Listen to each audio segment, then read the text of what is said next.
तो hello guys, कैसे हो आप लोग। उम्मीद करता हूँ सब लोग ठीक ही होंगे।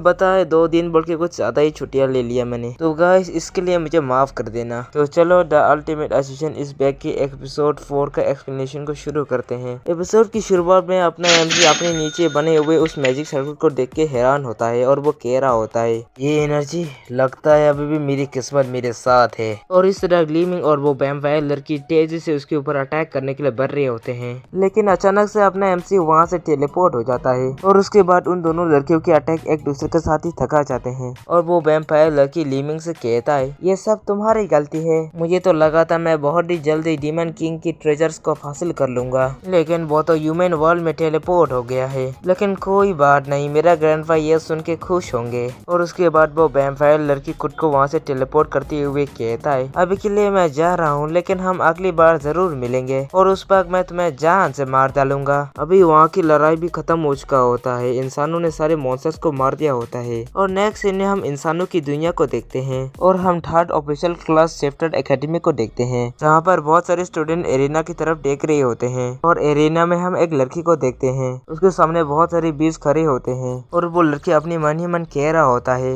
वो लड़की वहाँ समनिंग करते हुए अपने मन ही मन कहता है, ये मेरा आखिरी मौका है, मुझे इस बार सक्सेस होना ही होगा। और वो लड़की उसके बाद समनिंग शुरू कर देता है और उसके बाद समनिंग सर्कल से बहुत तेज एनर्जी बाहर आने लग जाता है। और उसके बाद उस समनिंग से कोई बाहर आते हुए कहता है, मुझे लगा ही था मुझे इंसानों की दुनिया में समन किया गया है। और वो लड़की उसकी तरफ देखते हुए अपनी मन ही मन कहता है, ये तो हॉर्न डीमन है और ये कितना बेकार दिखता है, मैंने इतना सारा खर्चा करके बस इस बेकार चीज को बुलाया। और वो डीमन उस लड़की से कहता है, क्या तुमने मुझे इन लो लेवल की बीज से निपटने के लिए यहाँ बुलाया है छोटी लड़की?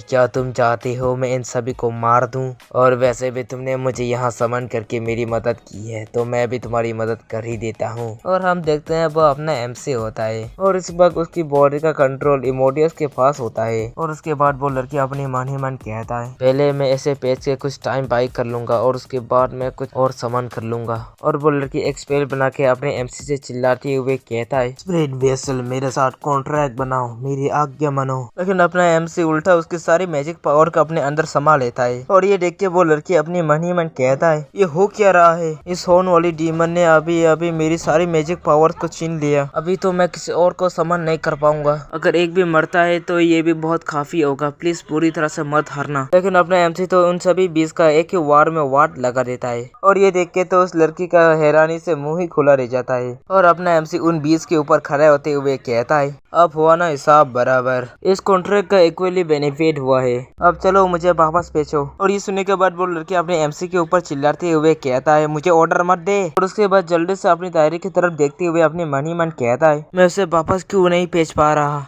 और इस तरह एक टीचर ये सब को नोट करते हुए कहता है, क्विनलिंग कंपटीशन खत्म हो चुका है, क्या अब तुम अपना सामान वापस लोगे? और ये सुनने के बाद अपना एमसी उस टीचर की तरफ देखता है, उसके बाद तेजी से उस टीचर की तरफ अटैक करने के लिए जाने लगता है और कहता है, ये मुझे एक अच्छा शिकार जैसा दिख रहा है। और वो लड़के अपने टीचर से चिल्लाते हुए कहता है, टीचर सावधान हो जाओ। लेकिन तभी अपने एमसी को 440 वोट का शॉक लग जाता है और अपना एमसी दर्द में कर्राते हुए कहता है, डैम इट, लगता है मैंने किसी गलत इंसान से पंगा ले लिया, ऐसे नहीं मार सकता। और उसके बाद वो टीचर कहता है, दुर्भाग्य से ये कहना पड़ रहा है क्विनलिंग, तुमने अपना डीमन का कंट्रोल खो दिया है और तुम उसे वापस भेजने में भी फेल हो चुके हो। और क्विनलिंग ये सुन के कहता है, टीचर प्लीज मुझे पासिंग मार्क तो दे दीजिए। और अपना एमसी उसके पास आते हुए कहता है, ए क्या तुम मुझे अभी वापस नहीं भेजने वाले, तुम इतना टाइम क्यों लगा रही हो? और ये सारे बातें क्विनलिंग के दिल में चुप नहीं लगता है और वो कहता है, मैं जरूर तुम्हें वापस भेजता, लेकिन फिलहाल ये काम नहीं कर रहा है। एरिना में बैठे हुए सभी स्टूडेंट उसके बारे में तरह तरह के बातें करने लग जाते हैं, अरे ये लड़की कितना बेकार, ये तो यूजलेस है, यूजलेस, अपने सामान को वो वापस नहीं भेज सकता। और ये सारे बातें क्विनलिंग के दिल में चुभ रहा होता है। और इस तरह एक लड़का फोन में कह रहा होता है, ये सोचने की बात है उस लड़की ने एक पावरफुल डीमन को बुलाने में कामयाब हो गया, ये डीमन स्कॉलर पोटेंशियल से भरा हुआ है, लेकिन देख के ऐसा लगता है वो लड़की इसे कंट्रोल नहीं कर पा रहा है। मेरे पास प्लान है, क्या तुम अभी चुप रह सकते हो? और उसके बाद हम क्विनलिंग और अपने एमसी को देखते हैं, वो दोनों एकेडमी से बाहर जा रहे होते हैं और अपना एमसी क्विनलिंग से कहता है, ए बेकार लड़की, तुम मुझे जल्दी से वापस भेजो, मेरे पास और भी काम है। और ये सुनने के बाद क्विनलिंग अपने अपने एमसी के मुंह पर पानी फेंकते हुए चिल्ला के कहता है, मैंने तुमसे कई बार कहा है कि मैं अभी ये नहीं कर सकता और तुम मेरा दिमाग खाना बंद करो, नहीं तो मैं अपना कॉन्ट्रैक्ट का इस्तेमाल करके तुम्हें फिनिश कर दूंगा। तभी एक लड़की और दो लड़का उनके रास्ता रोकते हुए कहता है, वाह ये वही डीमन स्कॉलर है ना, उसने थोड़ी देर पहले एरेना में अपना बोकार मचा के रख दिया था। और उसके बाद वो लड़की क्वीनिंग के बाल को खींचते हुए कहता है, इतना घमंडी मत बनो, या तुमने अपना सबक नहीं सीखा है, तुम्हारी ये पावर सिर्फ दूसरों को डराने के लिए है।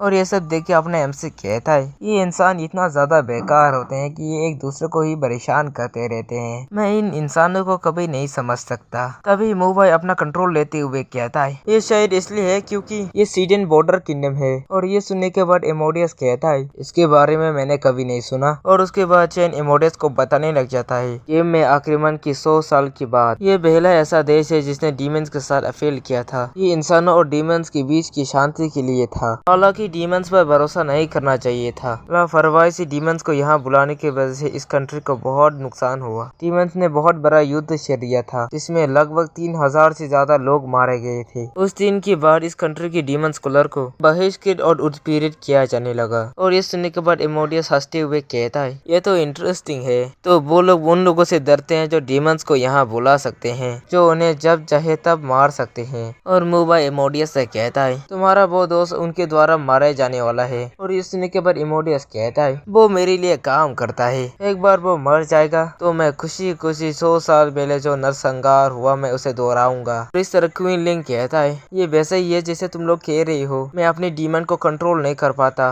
एक बार वो कंट्रोल से बाहर चला जाएगा तो मैं तुम लोग की मदद नहीं कर पाऊंगा। और एक लड़का उसके गाल पर कट लगाते हुए कहता है, तुम जैसा बेकार डीमन स्कॉलर के बुलाए हुआ डीमन से डरने की कोई जरूरत नहीं है। फिलहाल तो तुम्हें अपने चेहरे की चिंता करना चाहिए। तभी अपना एम से अपना एक स्लैश लगा के उस लड़के के ऊपर अटैक कर देता है और उन लोगों से कहता है, तुम लोगों की हिम्मत कैसी हुई मुझे अंडर एस्टिमेट करने की, अब मर जाओ। और एक लड़का वहाँ से भागते हुए कहता है, ये डीमन कंट्रोल से बाहर चला गया है, ये हमें मार डालेगा। और अपना एमसी उस पीले बालों वाली लड़की की तरफ बढ़ने लगता है और उसके बाद उस लड़की का गर्दन को पकड़ लेता है। और वो लड़की कहता है, तुमने मेरे साथ ऐसा करने की हिम्मत कैसे की, क्या तुम्हें नहीं पता मेरा पिताजी कौन है? क्वीनलिंग अपने डीमन को रुकने का आदेश दो। और ये सुनने के बाद क्वीनलिंग उस लड़की से कहता है, क्या मैंने तुमसे नहीं कहा था मैं अपने डीमन को ठीक से कंट्रोल नहीं कर पाता? और क्वीनलिंग की ये बात सुन के मूवाई मनी मन कहता है, ये तो बहुत बढ़िया बहाना है, सच में ये लड़की बहुत चालाक है। तो हेलो गाइस, एपिसोड यही खत्म है। हाँ मुझे पता है ये बहुत छोटा एपिसोड है, लेकिन क्या करूँ इसके आगे के चैप्टर रिलीज ही नहीं हो रहा है। मैं काफी दिनों से इसके आगे चैप्टर आने का इंतजार कर रहा था, लेकिन क्या करूं आया ही नहीं अब तक। लेकिन जैसे ही इसका अगला चैप्टर आता है मैं इसे एक्सप्लेन कर दूंगा। और इसका अगला एपिसोड देखना है तो मेरे चैनल को सब्सक्राइब करो, कमेंट करो और याद से बेल आइकन जरूर दबा देना। तो हम मिलेंगे अगले वीडियो पर।